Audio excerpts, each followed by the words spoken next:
La llegada del caos empezó con susurros y dulces promesas que líderes y guerreros oían en sueños. Así fue como el final de los reinos se puso en marcha. Discrepancias e insatisfacciones que se extienden como una enfermedad. Hubo reinos que se volvieron altivos, codiciosos, obsesionados con superar al vecino. Otros se volvieron hambrientos de poder, proclives a conquistar a sus antiguos aliados. Mientras, el panteón del orden miró hacia otro lado, volcado en rivalidades propias.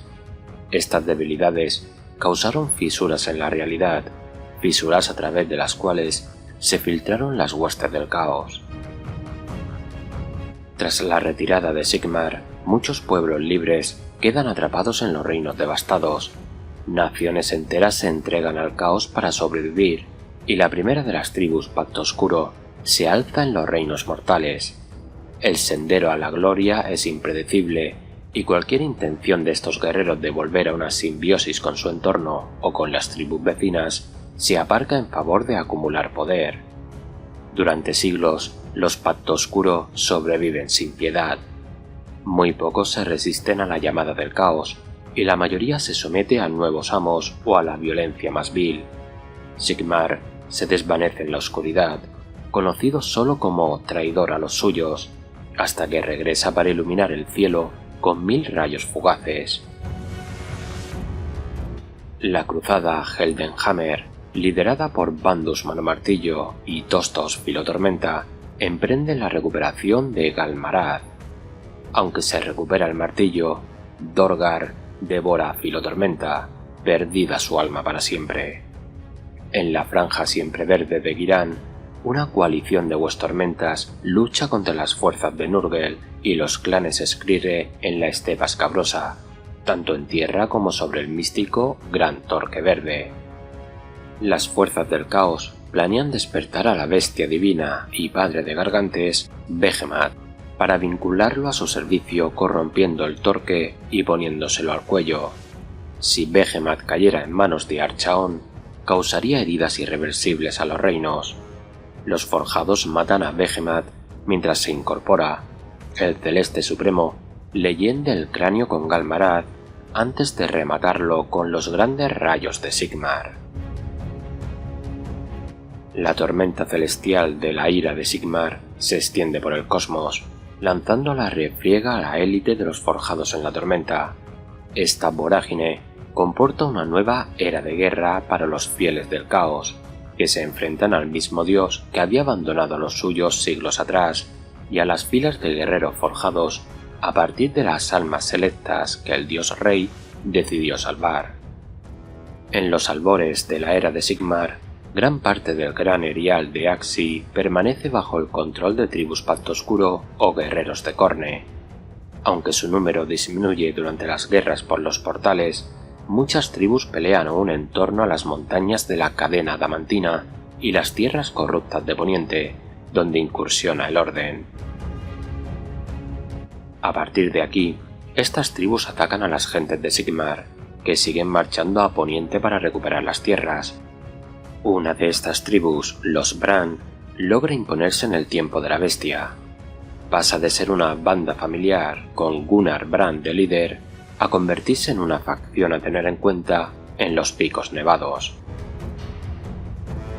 Los Bran rigen las cumbres durante décadas, aunque serían involuntariamente decisivos en la perdición venidera. Con los siglos, la presencia Pacto Oscuro es patente en los reinos. Las tribus giranitas se suman al estandarte de Abraxia, mientras que las de Gur se enfrentan a los Orrun nativos. Las tribus de Ulgu parecen menguar cada año, vistas por última vez dirigiéndose al norte, hacia los lagos de Alquitrán. Las incursiones de las ciudades libres inquietan a las tribus de la cadena adamantina, escasean los recursos y se intensifican las rivalidades. Tal vez no sea coincidencia que los planes comiencen a tejerse entre bambalinas. Las tribus Pacto Oscuro de todo Axii atienden peticiones de una figura ponzoñosa que promete que el elegido les dará poder y tierras a cambio de la contaminación de nexos arcanos. El plan consiste en envenenarlos con piedra bruja, algo que provocaría una explosión sin precedentes. Los Pacto Oscuro no conocen ese detalle. Los Bran y sus rivales, los Robasangre, se proponen ver quién puede corromper más lugares de poder. Creen haber sembrado la semilla de su propia desaparición cuando se produce una detonación y reparan en las mutaciones en los restos de las tribus rivales. Los Bran, junto a la reina guerrera Tanari, lanzan un contraataque para detener el ritual, centrados en las fundiciones de piedra bruja de locura de Chakrik. Casi lo logran, pero es tarde para evitar la catástrofe. Muchos Pacto Oscuro perecen entre llamaradas verdes y cascadas de lava. Los Bran coronan los picos y se ponen a salvo a tiempo para presenciar cómo al este de la cadena adamantina el cataclismo arrasa las tribus, muchas de ellas responsables de haber puesto en marcha el plan, solo para recibir la traición por recompensa. Gunnar jura erradicar a los Skaven de los picos nevados y causar el doble de la devastación sufrida por los suyos, sin importar las oscuras bendiciones que deba aceptar para ello.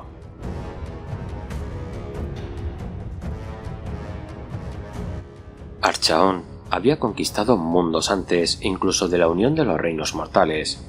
Él acabó con el mundo pretérito, y a él recurrían los poderes ruinosos para socavar los reinos.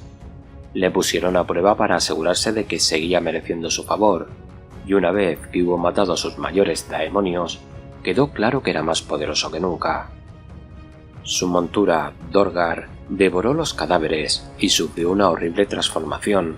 Se le cubrió de escamas el cuerpo, le brotaron alas inmensas de la columna vertebral, y 3 cabezas se separaron de su cuello ensangrentado, cada una con el aspecto de uno de sus enemigos daemónicos vencidos.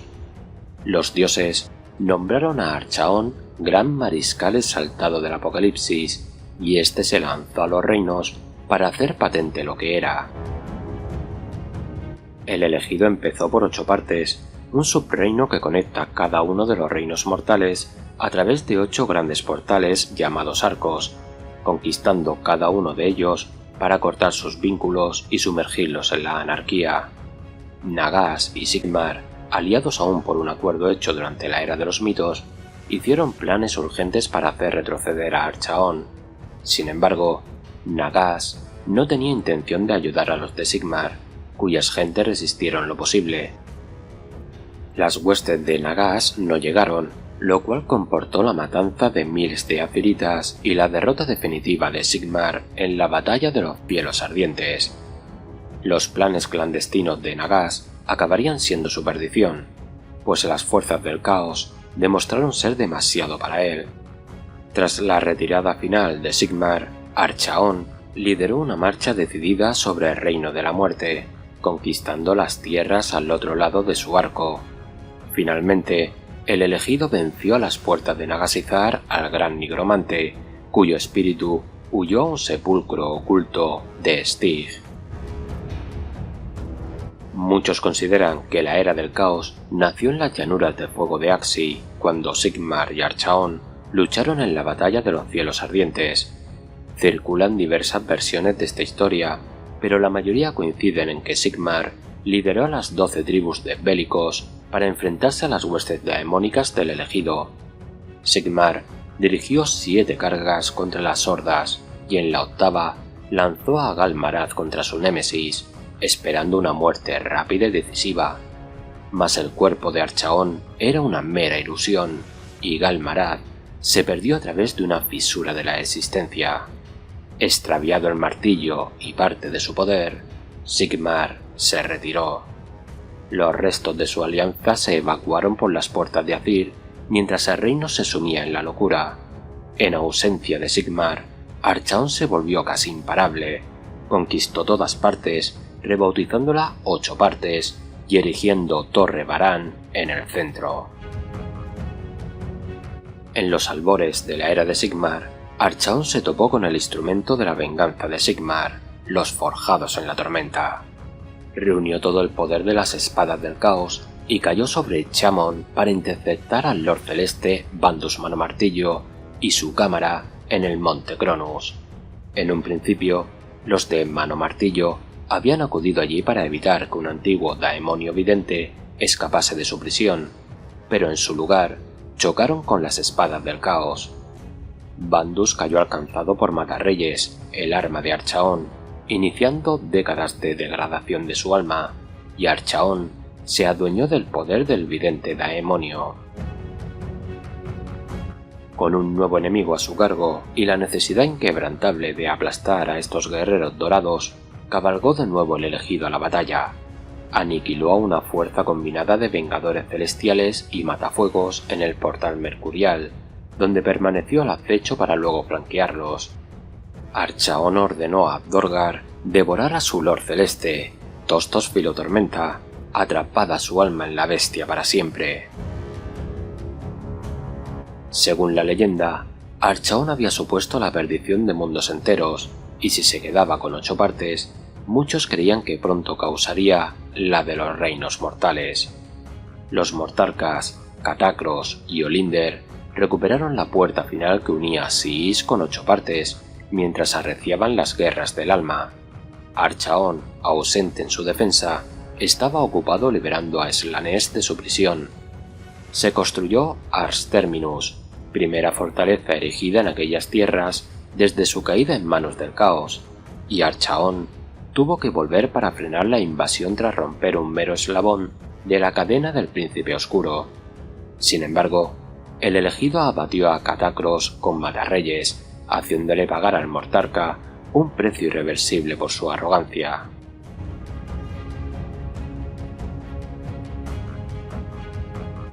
Los ejércitos de Archaon son más numerosos de lo que los mortales pueden comprender.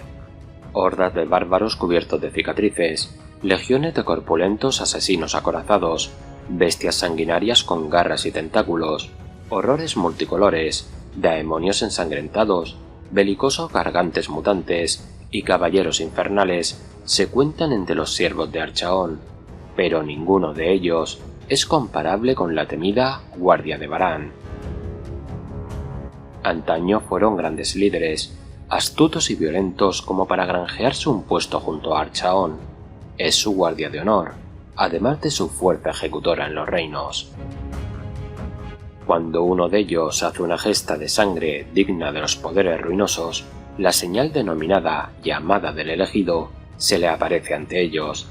Entonces emprende un viaje a 8 partes para participar en 8 grandes pruebas.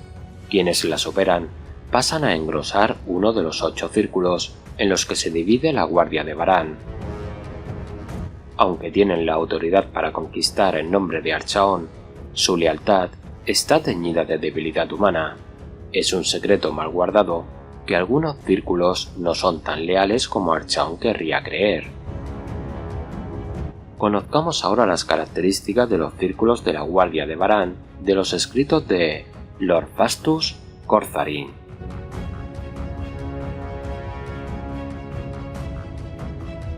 Quienes tienen el privilegio de servir al elegido en su primer círculo son armas vivientes, afiladas en el crisol de la guerra.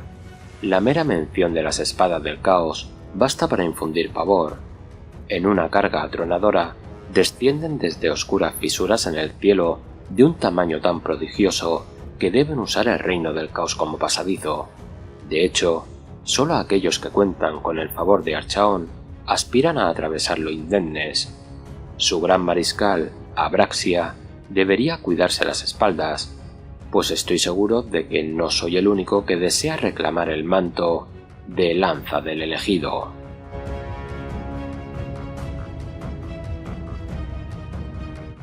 Las almas del tormento son maestras a la hora de imponer respeto con el miedo. Quizás su sadismo les preocupe mucho, aunque también yo aprecio el arte de la tortura y la muerte lenta. Estos guerreros disfrutan más con la desesperanza, tal vez más que con el asesinato. Aunque la tortura física prolongada es habitual, no es inaudito que sus miembros disfruten infligiendo angustia mental, como cuando distribuyen a los guerreros derrotados y les instan a elegir quién torturará al compañero.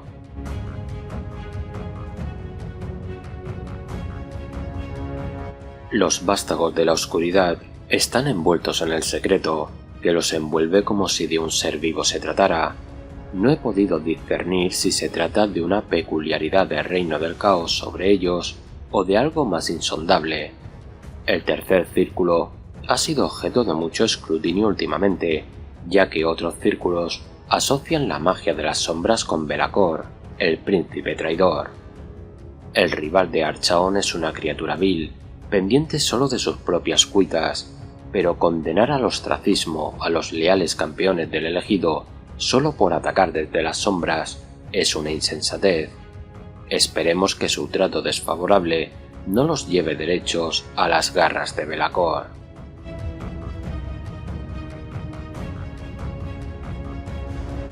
El cuarto círculo es una hueste de corrupta majestad, pues ostenta innumerables mutaciones.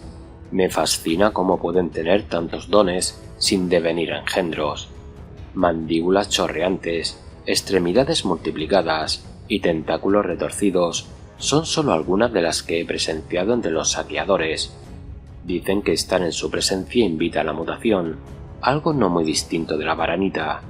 Se rumorea que los aspirantes a suplicantes deben sumergirse en las fauces de Varantax para recuperar crisoles de esta sustancia y poder iniciarse.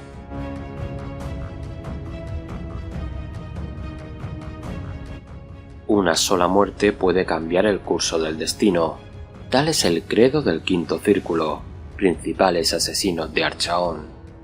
Se especializan en masacrar a señores de la guerra, hechiceros y monstruos, quebrando la moral del enemigo.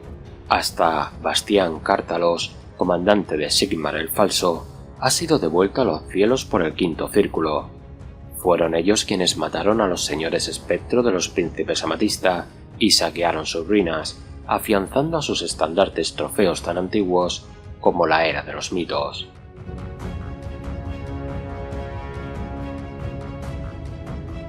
En los rangos más elitistas, donde las mutaciones son como un arte de la carne, supongo que uno de los círculos debe inclinarse ante todo por la violencia indiscriminada. Los filos de la desolación son el martillo de guerra del elegido y golpean como un ogroide en una fundición de vidrio, despedazando a sus oponentes en cuanto conectan con sus armas. La agresividad pura y dura es sin duda una estrategia probada, por mucho que carezca de elegancia. De su brutalidad dan fe los huesos destrozados y la carne irreconocible que dejan en lugar de los cadáveres.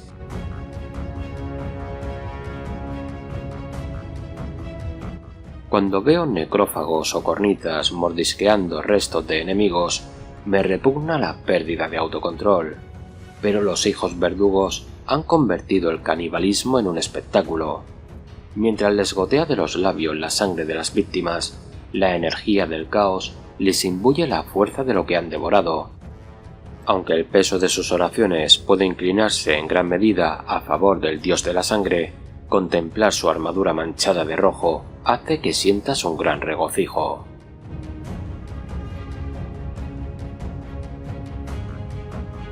Los traidores del octavo círculo son repugnantes. Tan descontentos estaban bajo Archaon que recurrieron a la traición cobarde en vez de ganarse el favor de los dioses. Antaño fue el octavo círculo el que llevó a cabo los planes más clandestinos de Archaon, cuya naturaleza se ocultaba a propósito incluso a los demás círculos. Ahora marchan con las legiones de Be'lakor, una mácula para la guardia de Varan. No sé qué ha provocado esta deserción, aunque se rumorea que Eternus, espada del primer príncipe, perteneció antaño a este círculo. Tales afirmaciones son sin duda blasfemias destinadas a dividirnos aún más.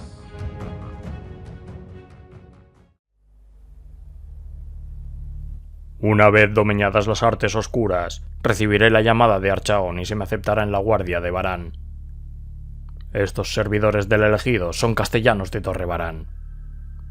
Mientras escribo, viajo por 8 partes, rastrillando con mis fuerzas las tierras y desenterrando los secretos que ofrecen los reinos. Dicen que 1 de cada 100 caudillos o hechiceros puede llegar a ser tan ilustre como yo, y que 1 de cada 1000 de ellos son elevados a lo más selecto. No hay daemon al que pregunte que diga si esto es verdad, pero mi intención es labrar un sangriento camino a través de 999 rivales si es necesario.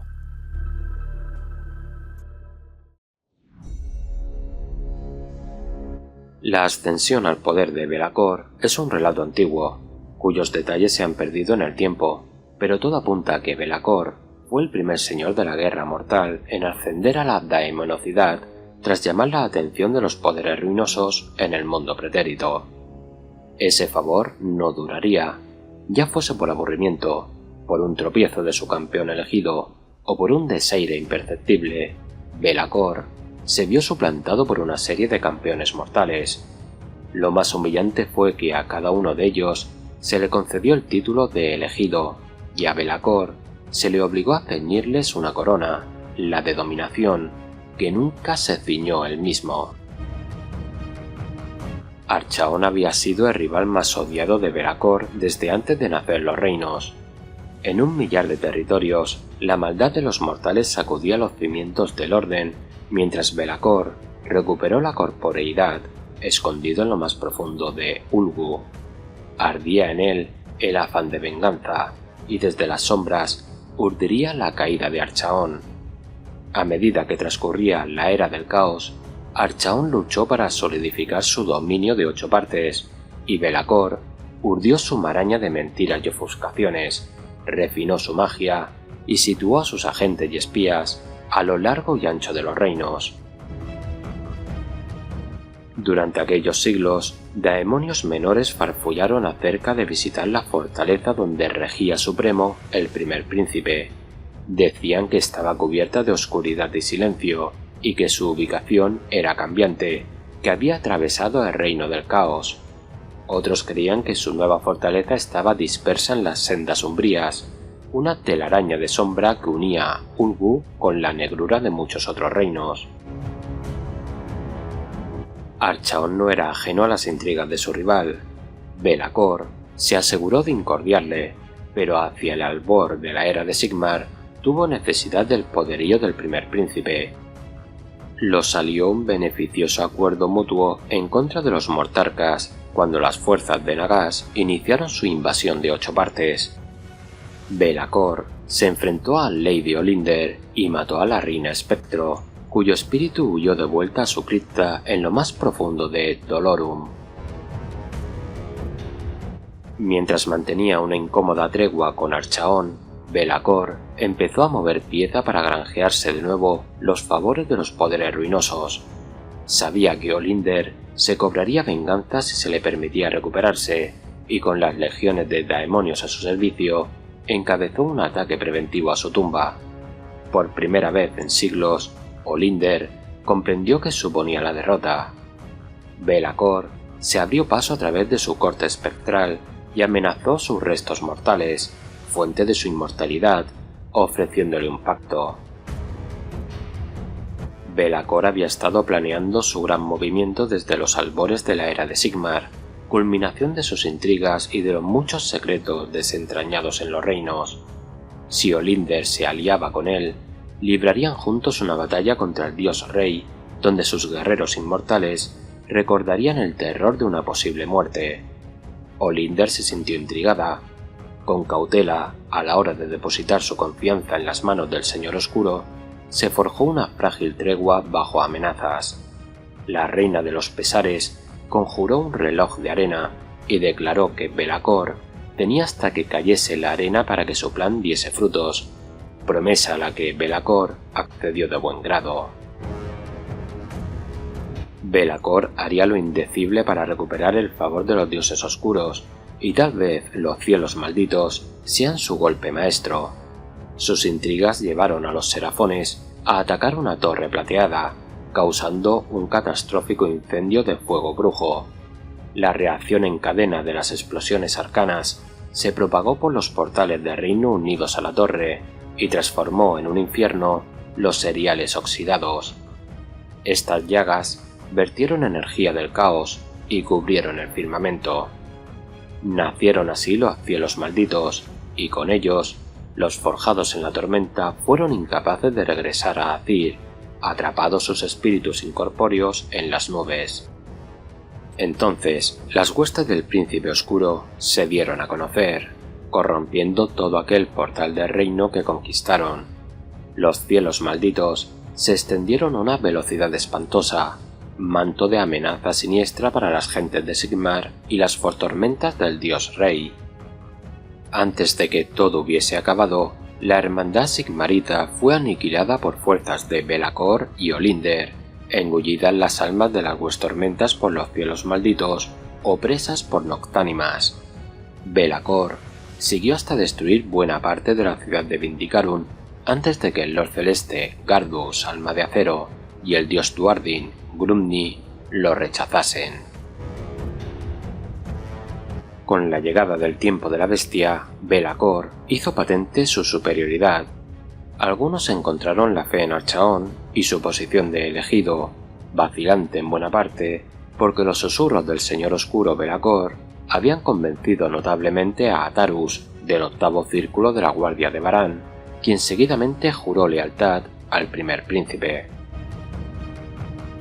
A imagen oscura del proceso de la reforja que llevaban a cabo los forjados en la tormenta, Be'lakor infundió en Atarus almas presas en los cielos malditos y lo convirtió en Eternus, filo del primer príncipe, a quien siguió buena parte del octavo círculo, propagando en 8 partes la religión clandestina del credo oscuro. Para cuando Archaon comprendió lo que sucedía, era demasiado tarde, porque ya habían arraigado las semillas de la insurrección, imposibilitando identificar a todos los agentes de la legión del primer príncipe.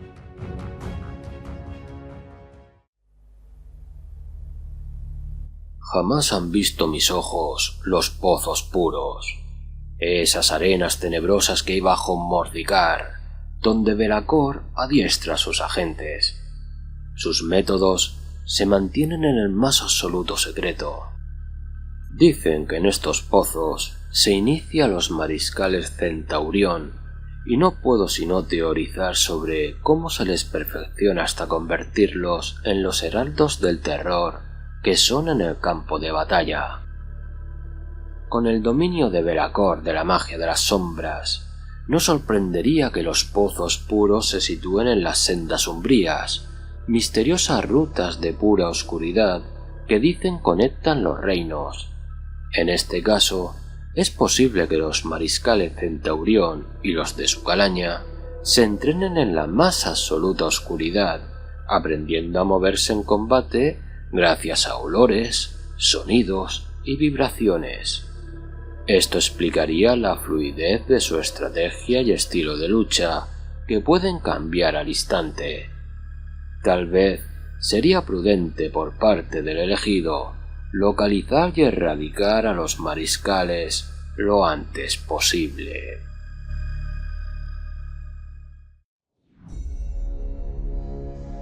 Todos somos mortales de las filas escogidas de Archaon que recorren el sendero a la gloria, pero no hay mortal que nazca así.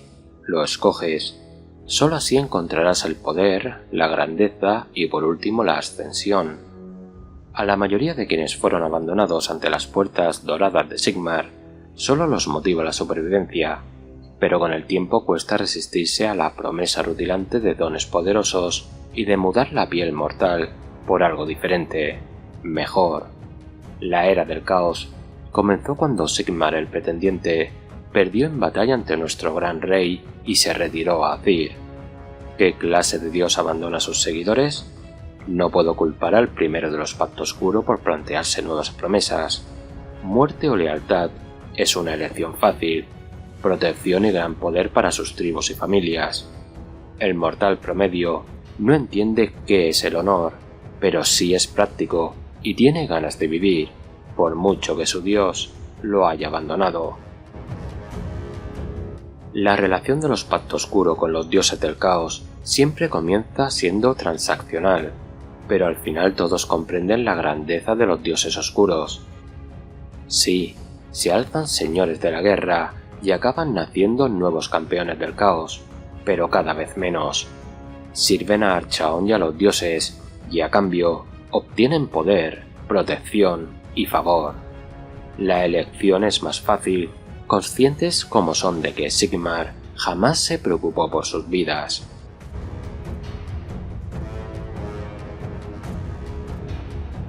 Solo una fracción de caudillos obtendrá la armadura ennegrecida de los elegidos de Archaon. El resto están destinados a hacer juramentos que no podrán mantener o a flaquear bajo la presión del liderazgo. Pero los dioses son misericordiosos y generosos con estas almas descarriadas, y a los fracasados más prometedores se les permite proteger a su pueblo como siempre desearon. Se apoderan de ellos una transformación que les destiende miembros. La carne se abre para dar paso a cuernos quitinosos y los devora un alma sanguinaria hasta convertirse en guardianes monstruosos. Los eruditos de las artes oscuras los llamamos bestias caídas, ya que acechan en las tierras salvajes cerca de sus antiguos parientes, obsesionadas aún con mutilar y devorar a quien pretenda dañar a su tribu.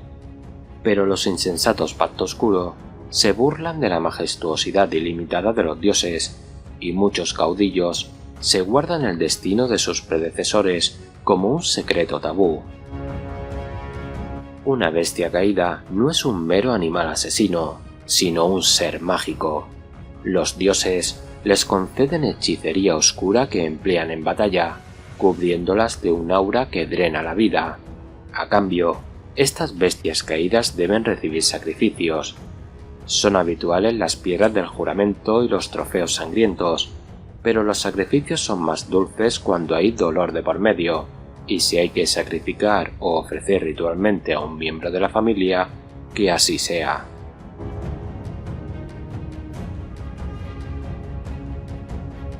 Los Pacto Oscuro se llaman así por las promesas que hacen a los dioses, todas distintas y más mortíferas que las anteriores. Las tallan en pequeñas piedras del juramento como prueba de su determinación. Una vez cincelada la promesa, el guerrero Pacto Oscuro toma un cuchillo de sacrificio y derrama su sangre sobre las runas, lo cual sella un pacto con los dioses oscuros, una promesa hecha a cambio de dones sobrenaturales. Los que cumplen sus juramentos son exaltados y obtienen el favor de los poderes ruinosos, cuyas bendiciones mejoran sus cuerpos.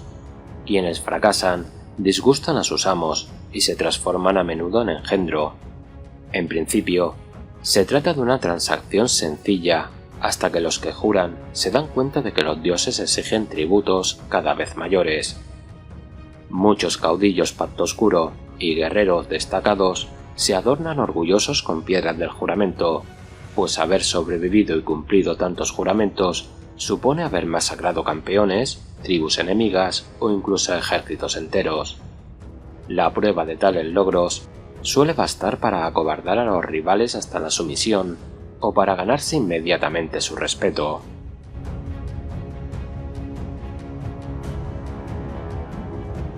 Los duros guerreros cuyos descendientes sobrevivieron a la era del caos, comprometiéndose con los dioses oscuros, se conocen como los Pacto Oscuro, y mediante juramentos de violencia a poderes desconocidos, estos clanes se forjan una vida sangrienta. Pragmáticas y violentas, estas tribus son tan variopintas como los reinos.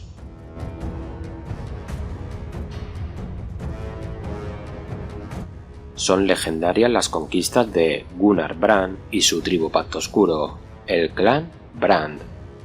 Se dice que son en parte descendientes de los Marca Funesta, raza de guerreros axianos, y durante generaciones no han hecho más que luchar para sobrevivir.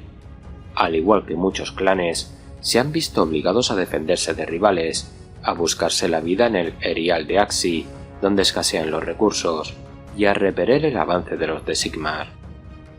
Los años de lucha han fortalecido vínculos y se ha convertido en uno de los clanes más temidos de los Picos Nevados, una fuerza unificadora tras la Hora de la Ruina. Muchos Pacto Oscuro veneran al Panteón Oscuro, ya sea directamente o a través de apoderados, pero Gunnar desprecia en secreto a los dioses y acepta la menor ayuda posible de los poderes ruinosos. Aunque siga formulando juramentos a sus deidades protectoras, no adopta la mutación que anhelan los señores de la guerra rivales, pues solo quiere proteger a los suyos. Sin embargo, tanto los Brand como los robasangre, desempeñaron un papel involuntario pero decisivo en la alimañada, esa atrocidad de proporciones apocalípticas, y el afán de venganza de Gunnar lo ha llevado a jurar ver muertos a todos los Skaven de los Picos Nevados. Por ahora, el líder del clan acepta los dones del caos como una necesidad, aunque comporten el riesgo inherente de atraer la mirada de unos dioses a los que tanto desprecia.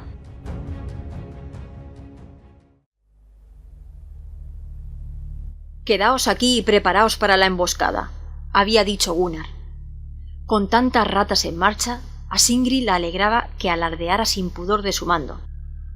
Hundió los talones en los flancos del caballo, agachándose en la silla para evitar las ramas. Hubo un alarido y un crujido cuando los cascos herrados de su montura aplastaron una de las alimañas. Escupió al suelo y tensó de nuevo el arco.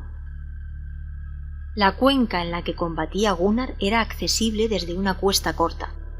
Ella recorrió su borde mientras regulaba la respiración y observaba la cosa deforme con la que se debatía su padre.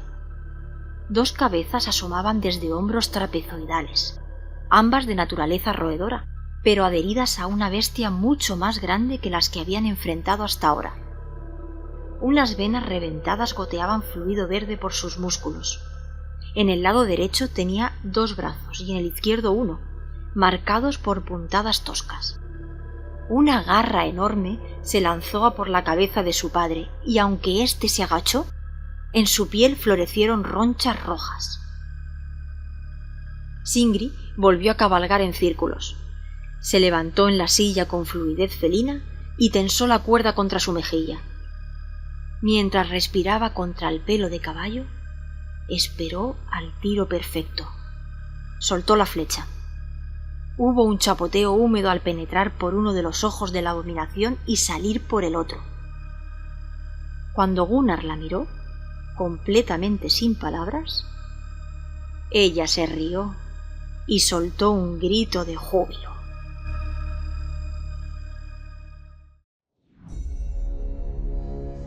Los Picos Nevados son el hogar de muchos clanes rivales, y si bien los Bran reclaman el título de ser los más influyentes, los Robasangre lo niegan. Suyo es el territorio del río Robasangre, donde el deshielo de las cumbres se acumula en las mesetas donde el calor de Axi se hace notar. Si no fuera por el clan Bran, los Robasangre serían la tribu más poderosa de los alrededores, algo que los ha llevado a enfrentarse. Pero desde que sonó la hora de la ruina, se han visto obligados a colaborar para proteger su hogar de los hombres rata que pretenden invadirlo. La reina guerrera, Tanari, es una líder histórica. Limpió las aguas del río Robasangre de los leviatanes cuyo icor las corrompía antes de establecerse allí con su clan. Se rumorea que la criaron daemonios y que salió del reino del caos para liderar al clan, pero su rival, Gunnar, tacha de paparruchas estas historias. En el pasado, el hacha de ella ha buscado la garganta de él, pero sus destrezas han sido siempre demasiado parejas. Sin embargo, de esta igualdad ha nacido un respeto mutuo, y las tribus siempre permanecerán unidas contra los forasteros.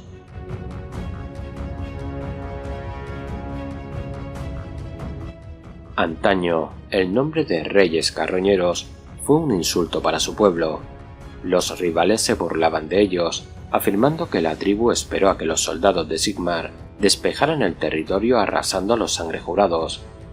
Fieles a su nombre, los Reyes Carroñeros se han servido de la antigua tecnología duardina y armas de magma para acabar con quienes se burlaron de ellos. Con el paso de las décadas, se han hecho más fuertes pese de sus limitados recursos. Circulan ahora rumores que apuntan a que algún mecenas más poderoso podría estar equipándolos para arruinar al naciente imperio de Sigmar.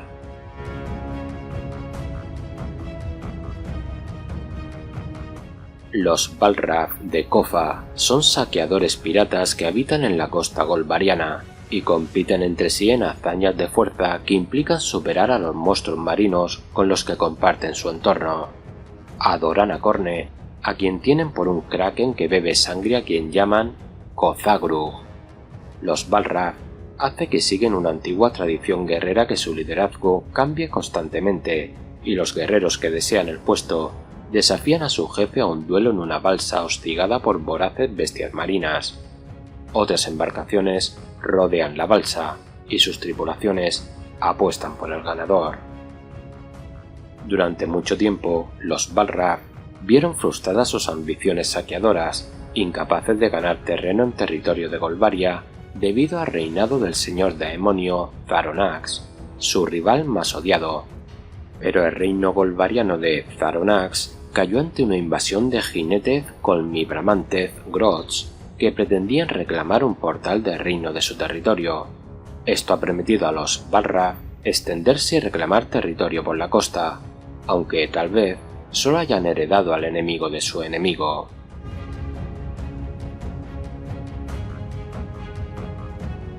Las tribus fieles al caos son rivales por naturaleza. La aprobación del Panteón Oscuro está en juego, y cada señor de la guerra compite por su atención. Esta animosidad cesa en cuanto el elegido llama a las tribus a la guerra. Una vez reunidas, harán treguas y aparcarán sus diferencias para arruinar los reinos mortales. A menudo, estos grupos dispares se unificarán bajo sus figuras más influyentes, caudillos o reinas guerreras, para aplastar rivales o puestos defensivos enemigos. Los pueblos de Sigmar, en particular, son una tentación común para los expoliadores Pacto Oscuro. Después de todo, los Sigmaritas se han unido a aquel que antaño traicionó a las tribus.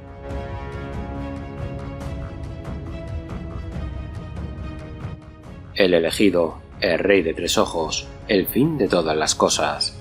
Archaon tiene muchos nombres, pero ninguno refleja el pavor que inspira cuando entra en combate envuelto en llamas negras, poseedor de la energía daemónica de los dioses del caos.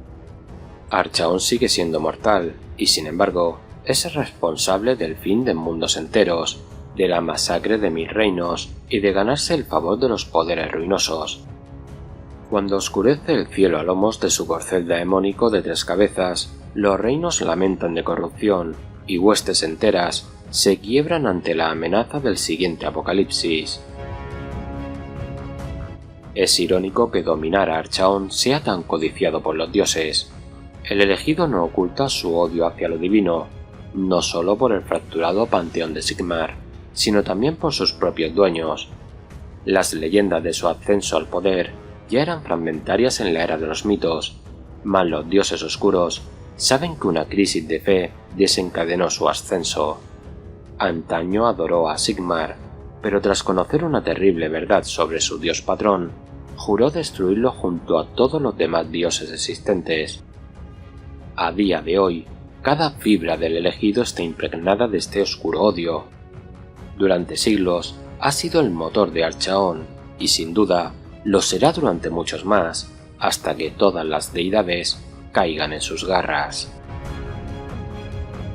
A diferencia de Belacor, Archaon sigue siendo mortal, tal es su desprecio por lo divino, pero fue a él a quien recurrieron los dioses cuando necesitaron un recipiente para someter a los reinos mortales e iniciar su ascenso, algo que enfurece a Belacor.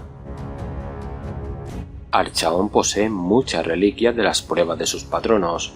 La más notable es su espada, Matarreyes, que guarda la esencia del daemonio Uzul, ente primordial que anhela el alma de campeones, monarcas y señores de la guerra.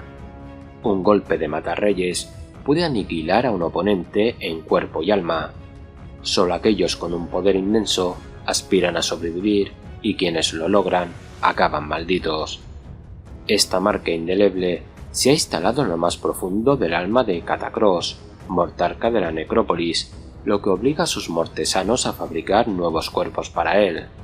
Matarreyes también tumbó a Bandos Manomartillo, el favorito de Sigmar en las guerras por los portales, obligándolo a permanecer encerrado entre batallas para que su locura no fuese demasiado patente. Ahora permanece en una ciudadela de la desolación de los martillos de Sigmar, profiriendo profecías incoherentes. Incluso sin armas sobrenaturales a su disposición, La fuerza de su determinación lo hace formidable, perfeccionada por un rencor antiguo. Su deseo de imponerse como el agente más devastador del desgobierno en el cosmos le impulsa en las batallas más duras, y se dice que su capacidad para la conquista y la táctica equivale a la de Sigmar, aunque sus partidarios aseguren que el elegido los superó hace mucho tiempo. No fue la fuerza de Archaon lo que derrocó a Sigmar en la batalla de los cielos oscuros, sino su astucia. Sigmar lanzó su martillo sagrado contra un doble del elegido, ganando a Archaon la batalla en un único instante devastador. Sigmar tardaría siglos en reconstruir sus ejércitos y recuperar el martillo, cobrándose un número incontable de vidas mortales. Archaon ha matado a dioses primordiales, ha causado el Armagedón del mundo natal de Sigmar y del propio, y ha sembrado la angustia eterna en el alma de quienes sirven al dios rey. Sin embargo, pese a haber acabado incluso con lo divino, la mortalidad de Archaon le ha impreso defectos muy humanos. Cuando encontró destruida una de sus ciudadelas en Gur, tras una campaña prolongada, el elegido montó en cólera y mató a 3 de sus propios guardias de Varan. Los que presenciaron este arrebato empezaron a dudar de él, y Belacor aprovechó la oportunidad para avivar las llamas de la disensión mediante rumores. Por último, el octavo círculo, que había presenciado aquel acto de furia, se pasó al bando del primer príncipe. El rival más antiguo de Archaon despierta aún inquietudes, y un eventual enfrentamiento entre estos señores de la guerra parece garantizado.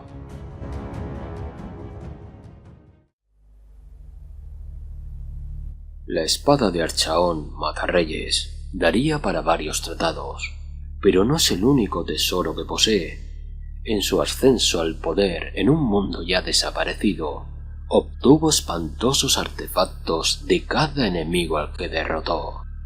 Entre ellas figura la armadura de Morcar, obtenida del cadáver de un antiguo elegido y que se tiene por impenetrable. La corona de dominación descansa sobre la frente de Archaon, doblegando la voluntad de todos quienes lo rodean. En su interior brilla también el ojo de Sirian, joya esférica extraída del estómago de un draco de 3 ojos. No solo le otorga presciencia, también le permite proyectar su imagen a través de los reinos para comunicarse con sus guerreros. Lord Fastus Corzarí.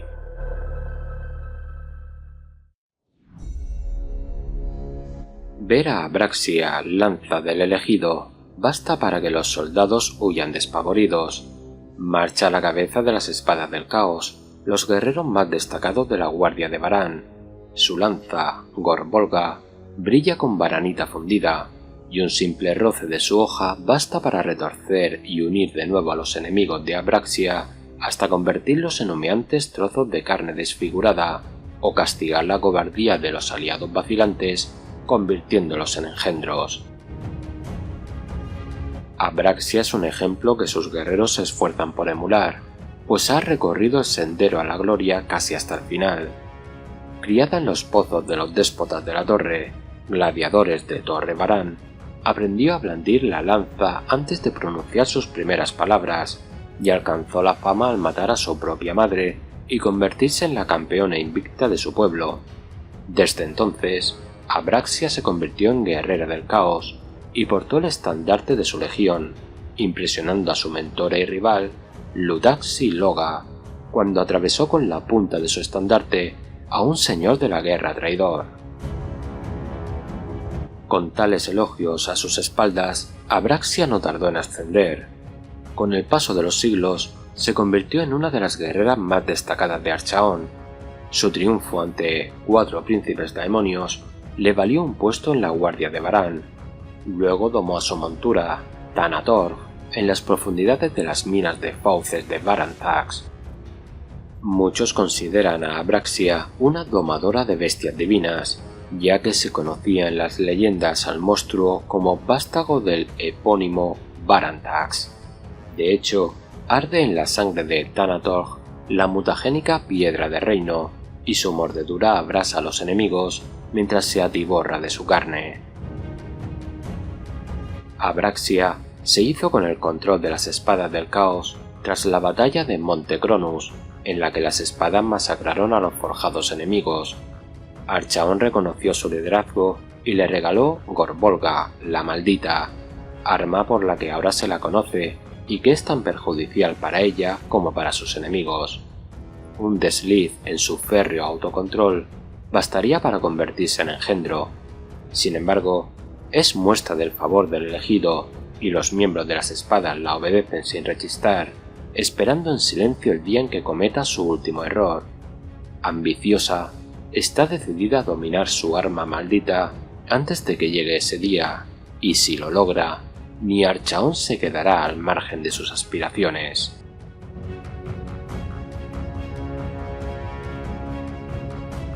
Abraxia, señora de la guerra suprema del primer círculo de la Guardia de Varan, es la principal campeona de Archaon, sellada su ascensión con un obsequio del propio elegido, Gorbolga la maldita. Forjada en varanita, esta lanza impía induce mutaciones a quienes hiere, y la gran mariscal debe blandir el arma con absoluta concentración, no sea que su voraz hambre la abrume. Fue en Grungol Thor donde Abraxia sintió por primera vez la mordedura de su don maldito. Gorbolga hizo que unos cuernos nudosos le brotaran del cráneo cuando perdió por un momento el control sobre el arma. Abraxia desconfía de ella, pues cree que posee conciencia propia que podría convertirse en una distracción mortal en caso de que se propusiera usurpar el trono de Archaon.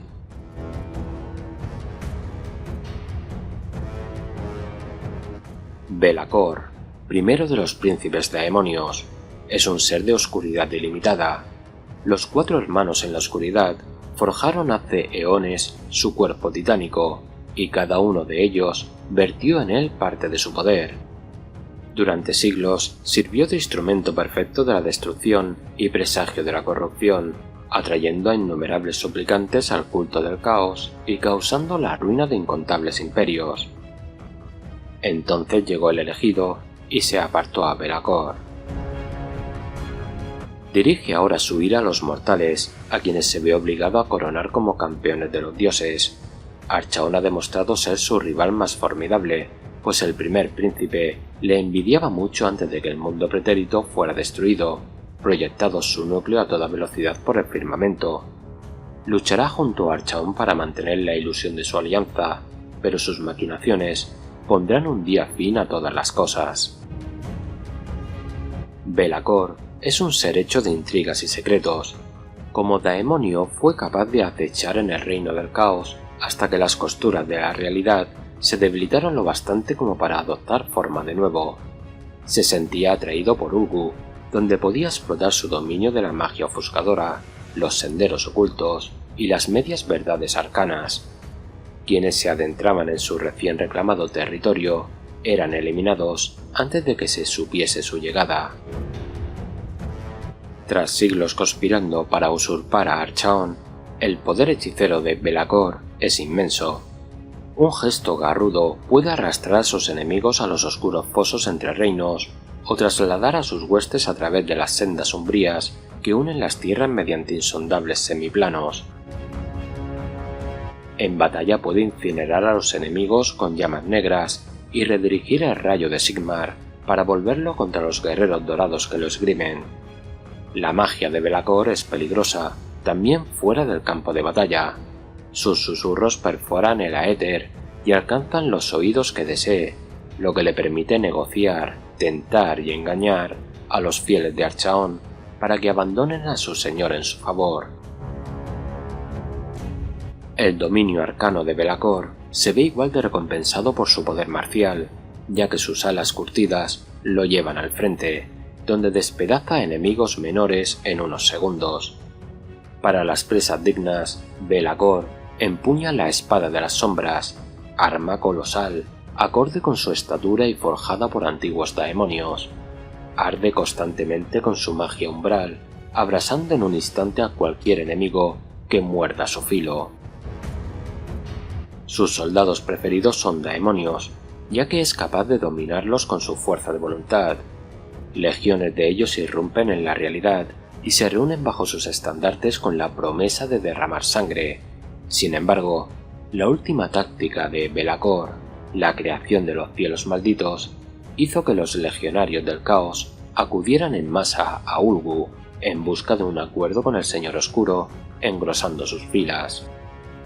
Tal vez su mayor victoria haya sido encontrar adeptos dentro del hermético octavo círculo de la Guardia de Varan de Archaon, convirtiendo a su capitán, a Tarus, y a varios otros a la causa de suplantar a Archaon. Ahora los daemonios de Be'lakor cuentan con el refuerzo de su campeón, Eternus, y legiones de traidores. Hasta el momento, su guerra contra Archaon se había librado solo entre bastidores, pero como Be'lakor socava tan abiertamente el mando del elegido, sin duda se acerca el momento de la verdad.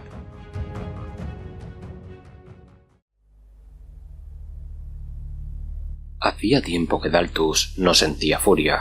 Era un arma de acero frío, empuñada y dirigida solo por el elegido. Eso fue hasta que vislumbró a Belira. Le habían despedazado el casco durante la lucha, también la mitad de su cara, pero Daltus reconocería a la otra guardia de Varan en cualquier lugar, hasta con el estandarte de un traidor colgado del corcel y un ejército de daemonios a la espalda. Cada uno de ellos llevaba la marca oscura que tanto despreciaba. ¡Desleal!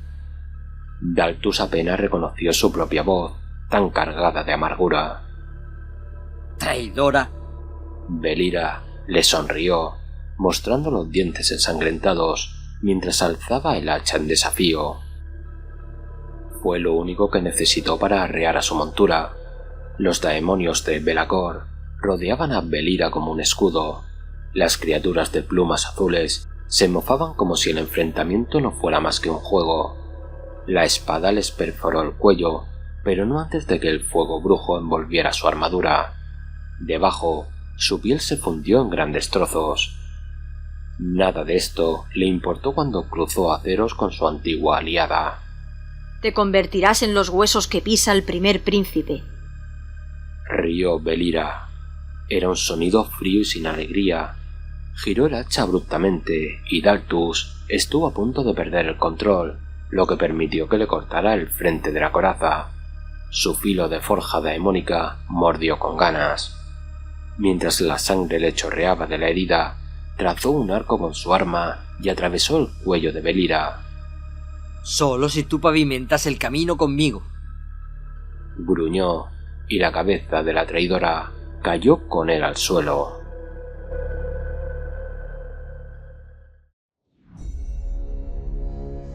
En interminable batalla, un relámpago y una brillante armadura en el horizonte bastan para levantar el ánimo de los de Sigmar con la promesa de refuerzos.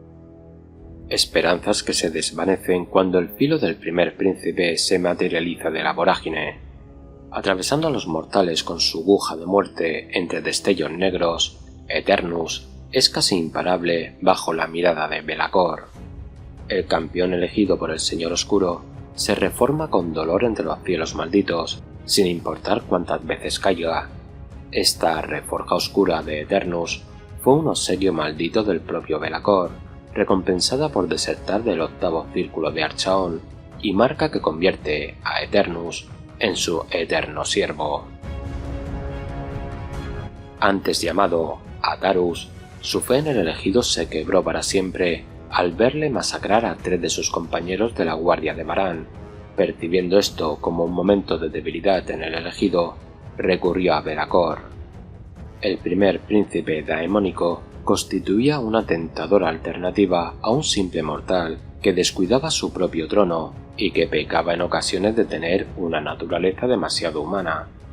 Be'lakor nombró a Atarus su filo y lo arrastró a los cielos malditos, matando al guerrero al instante para luego rellenarle el cuerpo de espectros de forjados presos. Así renació Eternus, bendito con una existencia eterna, por total que sea su destrucción, siempre que deba lealtad a Be'lakor.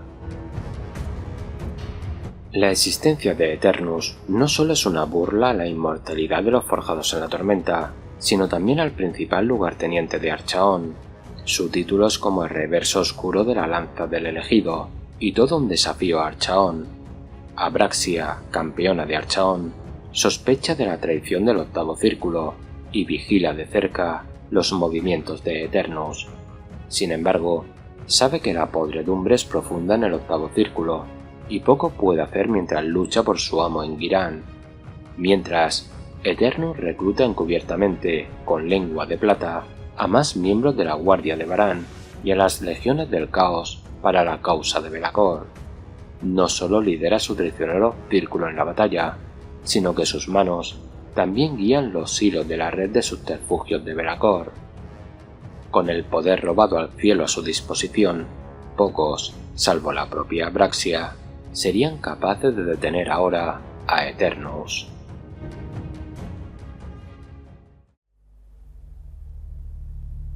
La presciencia de Lord Cortharin estaba teñida de negro y rojo sangre.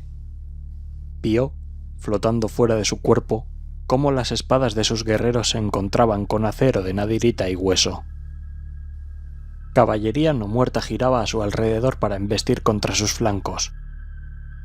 Cortharin solo pudo mirar hacia abajo mientras a sus filas les hacían una pinza y se desangraban a lo largo del yermo de los muertos. Icor negro goteó de sus ojos ardientes. La visión se deshizó. Ante él, sus guerreros vivían una vez más, cargando contra las fuerzas osiarcas. Esta vez estaba preparado. Cortharin se arrodilló y sus lágrimas sangrientas gotearon a sus pies. Se quitó un guantelete para cortarse la palma con una daga de ébano. ¡Contemplad, dioses!, dijo con voz rasposa. El primer choque de aceros resonó cuando las espadas se enfrentaron a las lanzas de nadirita. ¡Tomad mi cuerpo y mi alma! ¡Daré al rey de tres ojos la victoria que busca! El fragor de la batalla se fundió en un silencio. Luego brotó dolor de su palma. Le trepó por el cuerpo en zarcillos para crepitar en sus músculos y hacerle burbujear la carne. Aunque Cortharin gritaba, siguió entonando un cántico. Cascos esqueléticos resonaron desde el flanco izquierdo. El suelo se agitó. Los alaridos de Cortharin se convirtieron en carcajadas, incontrolables, gorgoteantes y estruendosas. Segundos antes de que la caballería llegase hasta las hordas del caos, enormes picas de hierro surgieron de la tierra. Constructos de hueso estallaron en astillas óseas. Cortharin cayó de rodillas mientras las púas seguían brotando. Su boca dibujó una sonrisa ensangrentada. «Alabado sea el elegido», susurró.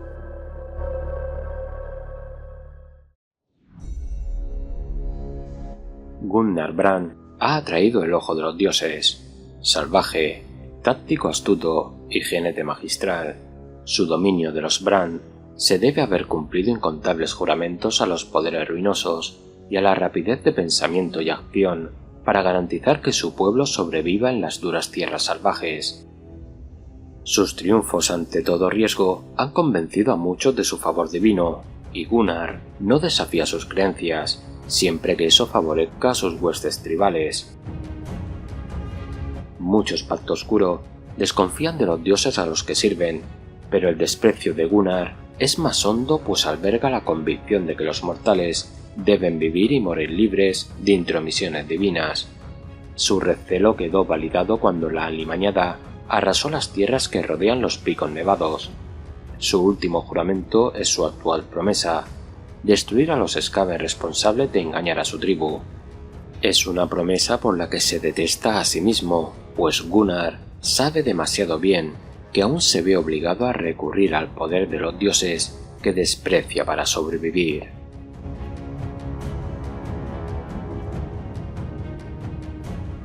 Testaruda y descarada, Sindri Brand fastidia a su padre, Gunnar, tanto como aviva su estima. Heredera de la tribu Brand, siente poco interés por su gobierno. Disfruta cabalgando a lomos de un caballo de guerra entre los abrasadores vientos axianos mientras lanza flechas certeras a las presas que huyen. Su puntería ha salvado la vida de su padre en múltiples ocasiones. Incluso los guerreros a caballo del Robasangre admiten que probablemente no haya mejor amazona que Singri al este de Capilaria, y ganarse su aprobación o ser objeto de una de sus típicas bromas mordaces es un honor para cualquier jinete pacto oscuro, sea o no Brand. Singri comparte el desdén de su padre por los dioses. Después de todo, no salvaron a su madre cuando una fuerza expedicionaria cirita irrumpió en sus territorios.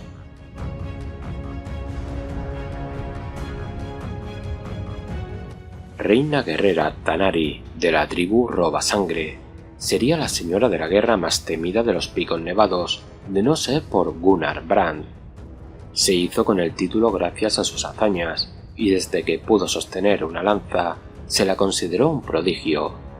Tanari no comparte el desdén de Gunnar por el caos. Considera que cualquier fuerza vale la pena si es en aras de la victoria, y a menudo ha llevado a su pueblo a arrasar el territorio de tribus rivales, pues cree que los conflictos intestinos complacen a los poderes ruinosos. Pese a la intensidad de su rivalidad, cuando los forasteros amenazan a las tribus de los Picos Nevados, Brand y Robasangre luchan juntos. Tanari se enfureció al descubrir que los Pacto Oscuro fueron engañados por los Skaven para desencadenar la alimañada, destruyendo gran parte de sus tierras en el proceso. Junto con Gunnar, ha hecho juramento de venganza.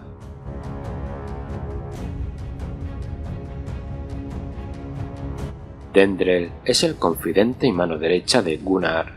Tiene sangre de los Marcafunesta, antiguo y noble linaje axiano que erradicó la marea sangrienta de Korgoskul, y a la que pertenecía Vendel Puño Negro, ahora forjado como Bandus Mano Martillo.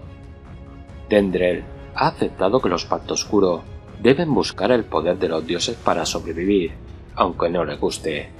Sin embargo, para castigar a los fieles de Sigmar, que abandonó a los Marcafunesta, está dispuesto a hacer juramentos.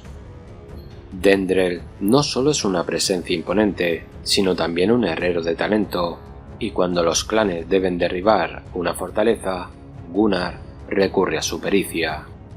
Dendrel empleará su herencia para hacerse pasar por un recuperado y explorar las poblaciones sigmaritas para averiguar cómo socavar sus defensas. A menudo esto lo lleva a contactar con aquellos que podrían haber sido sus aliados, de no ser por un giro del destino, un hecho que pesa sobre Dendrel y que intenta sofocar mediante la violencia.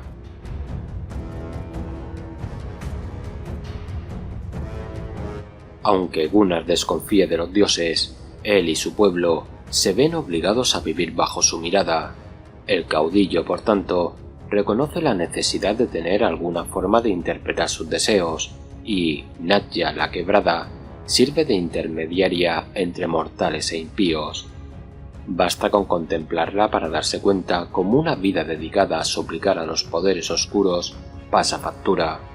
Su cuerpo es encorvado, mal formado, enjutos los miembros, y su voz es un jadeo. Sin embargo, Gunnar, pese a todo su desdén por los dioses, la mira receloso. Sus visiones rara vez han llevado a la tribu por mal camino, mientras que las fulminantes maldiciones que conjura han supuesto la perdición de muchos que intentaron matar al caudillo de los Bran. Nadja afirma que su devoción a los dioses nace del sentido práctico, no del fervor. Pero mientras aconseja a Gunnar, Nadja alberga el deseo de que adopte sin reservas los poderes de los dioses oscuros.